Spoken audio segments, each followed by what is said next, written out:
Hello, everyone. This is Brian Arbic at the University of Michigan, and I'm going to talk about the research that's done in our group on using supercomputers, very large computers, to simulate oceanic motions. This is a picture of my research group in 2016.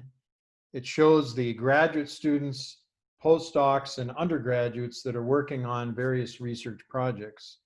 And three of the people in this group are here at the Coastal Ocean Environment Summer School in Ghana in 2020. So Joseph Ansong at that time in 2016 when this picture was taken was a postdoc in my group, and he's now back in Ghana as a lecturer. We still collaborate.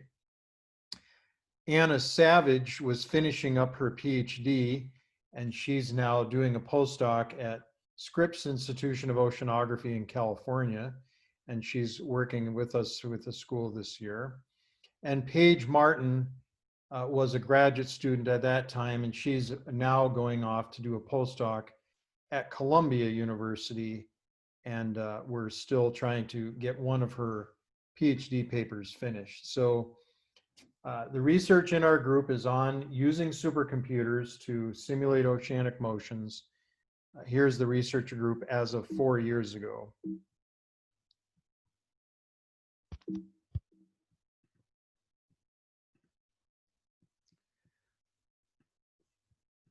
Okay, so in case some of you have never seen pictures of supercomputers, here's what they look like. So here's a picture of the Pleiades supercomputer at the NASA Ames Research Center in California. So essentially, this is a computer that takes many of the chips similar to the chips used in your laptop or other devices, but there's just many, many of these chips. So many of them that you put them all together and you get very, very powerful computers. This is one of the most powerful research computers used in the United States. And some of the work that Dimitris Menamenlis, who's also involved with our summer school, does is performed on these large supercomputers. So when you take the same kind of chips that are in your laptop, but you just tie thousands upon thousands of them together, then you can get a very powerful computer that can run very powerful simulations. So I'm going to show you some the kinds of animations of the kinds of simulations that you can do with these computers. I was involved in some of these simulations, but not all of them. So this first one is a simulation that was done a while ago of the Department of Energy model on a Japanese supercomputer. And this is a simulation showing the atmospherically forced general ocean circulation. So these colors represent temperature. Notice our favorite continent there.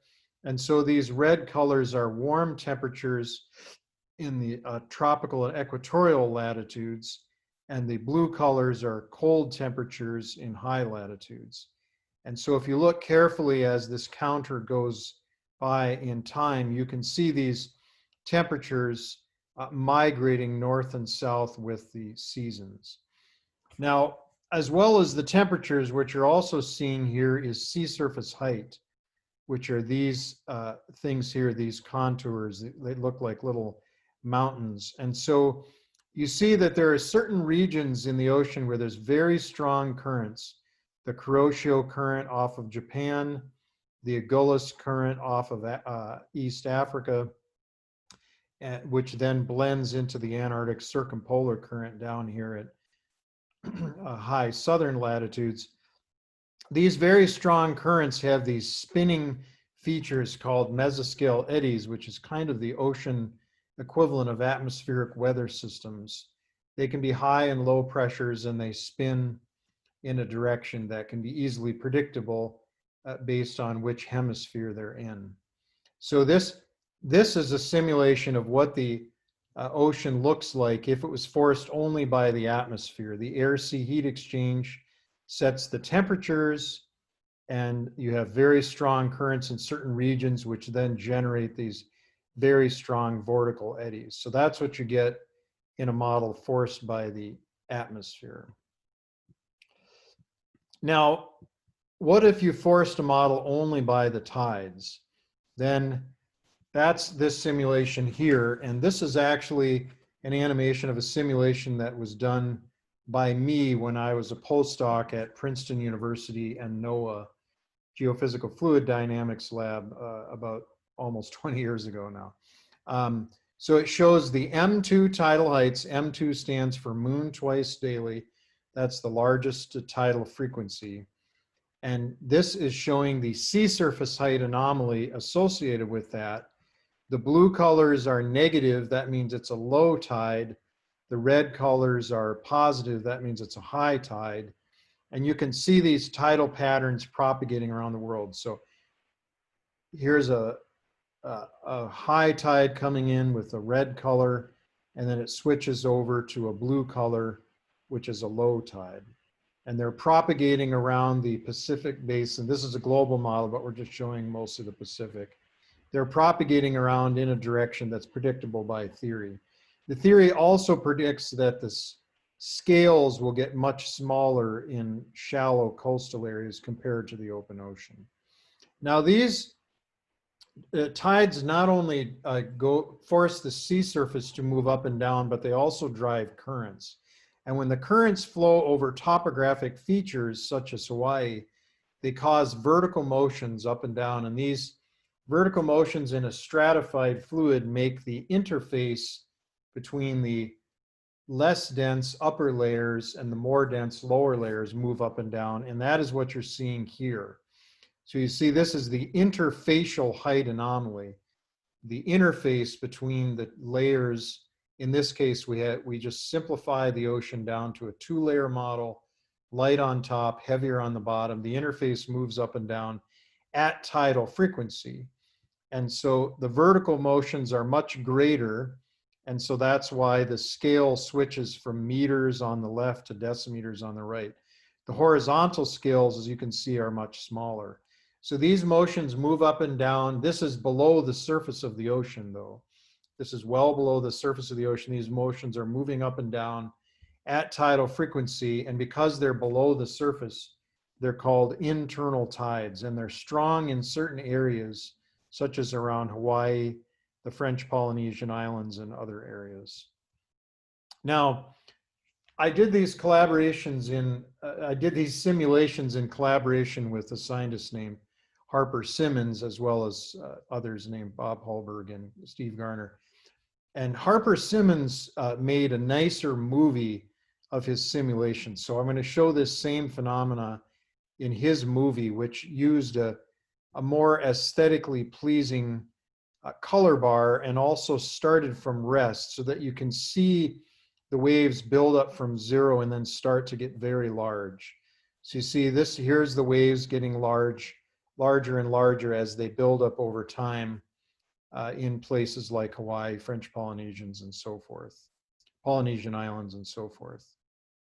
And eventually they fill up the entire basin. So when we did these simulations, again, almost 20 years ago, they were the first global simulations of these internal tides. And so now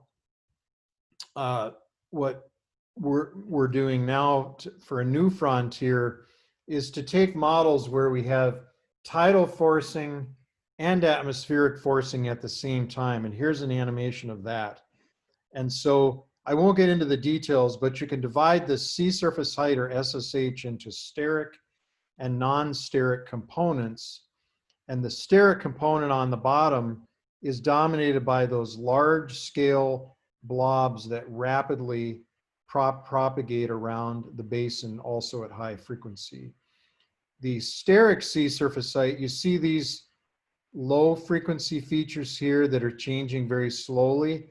Well, these are the spinning eddies that I showed in the Department of Energy movie. And then this high frequency texture here is the sea surface height signature of the internal tides. And when you look at the total sea surface height, that's on the top, you see all these things happening at once. The low frequency eddies, the high frequency small scale signature of internal tides, and the high frequency large horizontal scale signature of barotropic tides. It's all happening at once. So now we have models that have all of these things happening at once. They're very useful for planning satellite missions for NOAA, and they're useful for Navy operations and other purposes. And so most of the research that is done in my group is actually using these kinds of models run by the Navy, NASA, and other federal agencies that, again, have these very large computers that are capable of simulating all these motions. So thank you very much. That's my talk.